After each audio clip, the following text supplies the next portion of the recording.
नमस्कार दोस्तों, आज हम यहाँ श्रीमद् भगवत गीता संपूर्ण सार को एक आसान रूप में प्रस्तुत करने जा रहे हैं। भगवत गीता के 18 अध्याय हैं और यह संस्कृत में परमात्मा द्वारा दी गई थी। ये ज्ञान परमात्मा ने भगवान कृष्ण के द्वारा सबसे बड़े धर्म युद्ध महाभारत की रणभूमि कुरुक्षेत्र में अर्जुन को कुछ 5000 साल पहले दिया। ये वो वक्त था जब धर्म का बार बार उल्लंघन हुआ, परमात्मा का डर मनुष्य से निकल गया। लालच की होड़ में भाई ने भाई को मारने की कोशिश की और यही नहीं, एक ब्याहता को भरी सभा में अपने बड़ों के सामने अपमानित किया गया।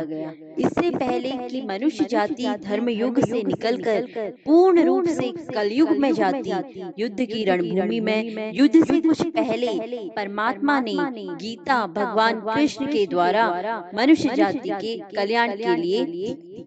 गीता परमात्मा द्वारा दी गई किताब है जो किसी एक धर्म के लिए नहीं बल्कि पूरी मनुष्य जाति के लिए है, पूरी इंसानियत के लिए है, सब आत्माओं के लिए है। क्योंकि ये आत्मा को परमात्मा के बारे में, उसकी सृष्टि के बारे में और सबसे अहम यह उन कायदों के बारे में समझाती है जिनका आत्मा को मनुष्य के रूप में हर हाल में पालन करना होगा, रक्षा करनी होगी और इन्हीं कायदों की बुनियाद पे एक आत्मा को शरीर त्याग करने के बाद परखा जाएगा और इस परीक्षा से पास होने पे हमेशा के लिए इस जन्म और मृत्यु से मुक्ति मिलेगी।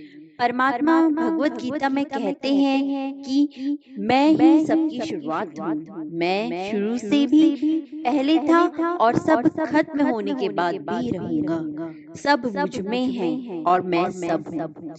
जो भी तुम छू सकते हो, देख सकते हो, चख सकते हो या सुन सकते हो, वो सब मैं हूँ।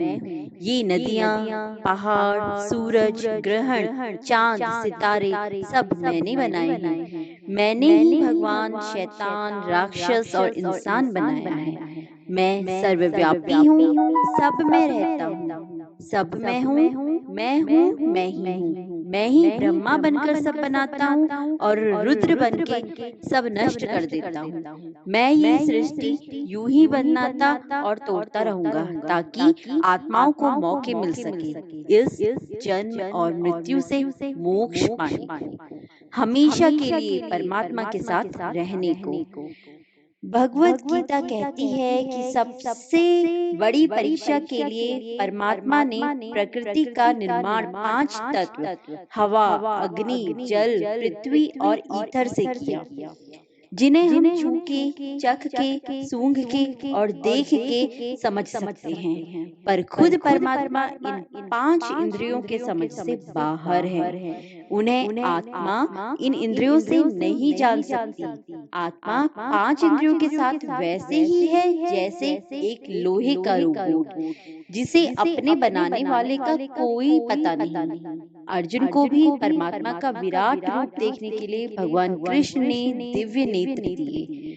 भगवत गीता समझाती है कि आत्मा अजन्मी है, इसे कोई मार नहीं सकता, कोई जला नहीं सकता, डुबा नहीं सकता, काट नहीं सकता। लेकिन आत्मा को परमात्मा के साथ हमेशा रहने के लिए ये परीक्षा रूपी जीवन में बैठना ही पड़ेगा और 88 करोड़ योनियों को जीने और भोगने के बाद एक आत्मा को मनुष्य का शरीर और दिमाग मिलता है। इस सबसे बड़ी मर्यादाओं की परीक्षा में बैठने के लिए हर मनुष्य को इस पूरी परीक्षा के दौरान तरह तरह की अच्छी और बुरी भावनाओं की चक्रव्यूह में अपने ही भाई, बहन और मित्रों के साथ डाला जाता है, जिसमें हर आत्मा को अपने अंदर के तामसिक और राजसिक अवगुणों से निकल के सात्विक जीवन में प्रवेश करने का मौका मिलता है। हमारे तामसिक गुण वो है जो हमारे अंदर हीन भावना पैदा करके हमें खुद को उदास और नुकसान पहुंचाते हैं और हमारे राजसिक गुण हमें ईर्ष्यालु और लोभी बना के दूसरों के प्रति नुकसान पहुंचा सकते हैं। इस परीक्षा के दौरान हर आत्मा को तामसिक और राजसिक गुणों को खत्म करके अपने सात्विक गुणों से परिचित होना पड़ता है।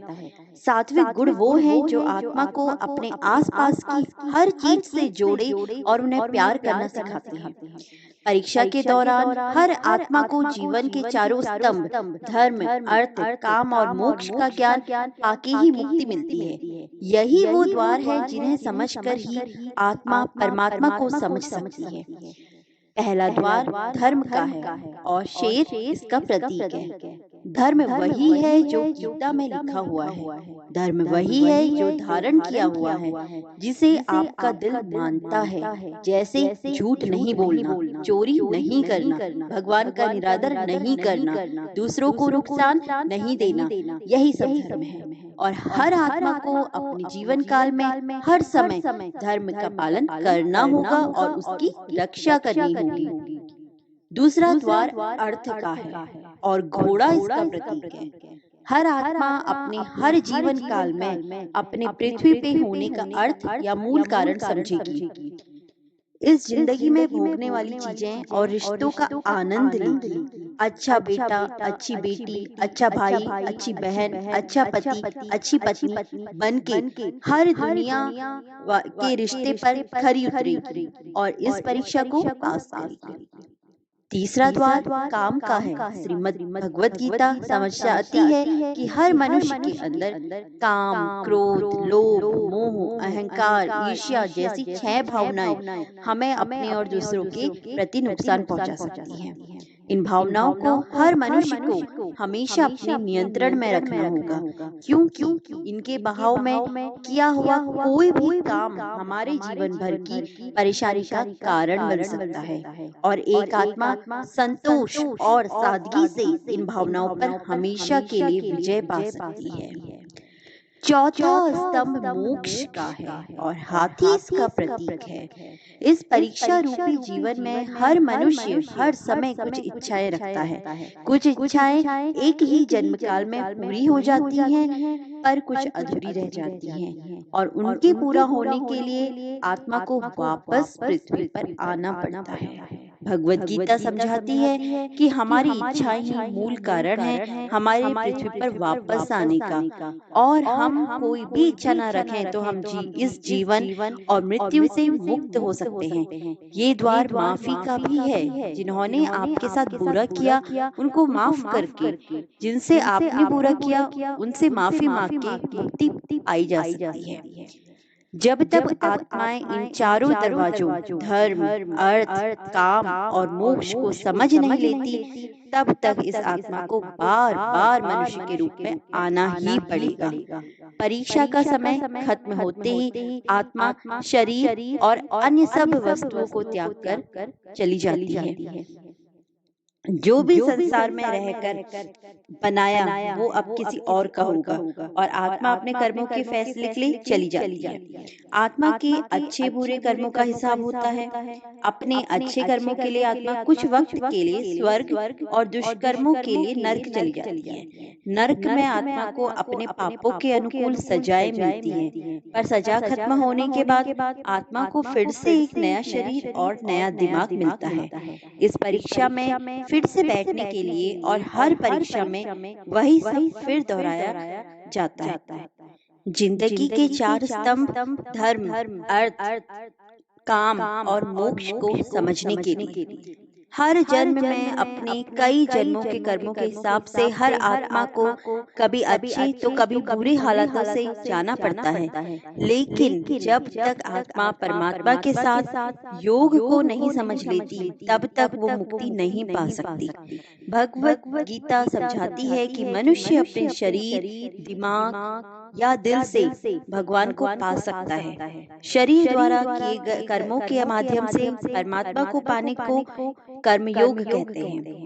ऐसे कर्म जो परमात्मा की इच्छा से हो और दूसरों के कल्याण के लिए हो, वाल्मीकि ने रामायण लिख के श्रवण ने अपने माता पिता की सेवा और उन्हें चार धाम की यात्रा कराकर अपने कर्मों द्वारा परमात्मा को पाया। श्रीमद् भगवत गीता समझाती है कि एक आत्मा दिमाग से भी परमात्मा के साथ योग लगा सकती है। इसे राजयोग कहते हैं, क्योंकि दिमाग या मस्तिष्क सब इंद्रियों का राजा है। एक मनुष्य अपनी आस्था, श्वास प्रणाली, अभ्यास, साधना और तपस्या से परमात्मा को इस योग के रास्ते पा लेता है। इस योग को समझाने के लिए हमें अपने अंदर की शक्तियां यानी चक्र और कुंडलिनी को समझना पड़ेगा। आत्मा मस्तिष्क से ध्यान लगाकर परमात्मा के साथ योग लगा सकती है। शंकराचार्य, स्वामी परमहंस, स्वामी विवेकानंद और उनके जैसे कई योगी इस योग के रास्ते परमात्मा के साथ संधि लगा पाए। परमात्मा भगवत गीता में कहते हैं कि अगर किसी आत्मा को धर्म ना भी समझ आए, योग ना भी समझ आए, पर अगर वो मेरी शरण में आ जाए तो मैं उसके सारे पाप माफ कर देता हूँ। परमात्मा को ऐसे दिल की गहराइयों से पुकार के पाने को भक्ति योग कहते हैं। चैतन्य महाप्रभु, मीराबाई और भगवान हनुमान इस योग को के सबसे बड़े उदाहरण हैं। लेकिन कभी परमात्मा अपने होने का मूल कारण भूल के धर्म का उल्लंघन करके या पाप के रास्ते पर निकल जाए तो उसे ठीक करने के लिए परमात्मा को खुद किसी रूप में पृथ्वी पे जन्म लेना पड़ता है। तो मित्रों, श्रीमद् भगवत गीता को पूरा पढ़ के इस जिंदगी के असली मायने समझें और परमात्मा के साथ योग लगाएं। अगर आपको यह भगवत गीता का सार पसंद आया तो इसे औरों के साथ जरूर शेयर करें, ताकि सब आत्माएं अपने यहाँ होने का मूल रूप समझ सके और इस जन्म और मृत्यु से मुक्ति पाके हमेशा परमात्मा के साथ रह सके। धन्यवाद।